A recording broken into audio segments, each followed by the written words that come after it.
আরে এ কি, বাচ্চা মেয়েটি কি করছে এখানে, দেখি তো একটু। আরে মেয়েটি তো ঘুমিয়ে গেছে, মনে হয় সে অনেক ক্লান্ত হয়ে গেছে। মেয়েটিকে কোনোভাবে একটু সাহায্য করার চেষ্টা করি। তার বোতলগুলো ফলগুলো আমি প্যাকেট করে ফেলি, যাতে করে এগুলো আমি বাসায় নিয়ে যেতে পারি। এবারে এগুলো আমার গাড়িতে রেখে দিই। তাকে আমার সাহায্য করা দরকার, কারণ তাকে দেখে অনেক গরিব মনে হচ্ছে। কিছু টাকা বের করি, টাকাগুলো এই কাগজের নিচে রেখে দিই। তার ঘুম ভাঙা না পর্যন্ত আমি দূরে গিয়ে অপেক্ষা করি। মনে হয় সে অনেক ক্লান্ত হয়ে আছে, অনেকক্ষণ হয়ে গেল, সেটা এখনো ঘুম থেকে উঠলো না।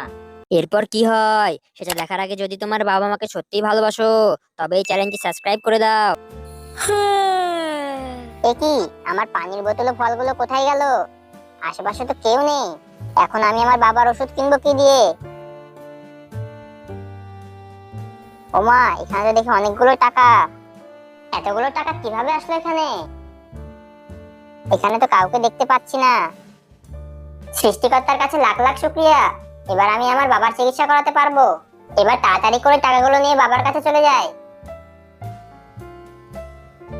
মনে হচ্ছে মেয়েটি অনেক খুশি হয়েছে টাকাগুলো পেয়ে।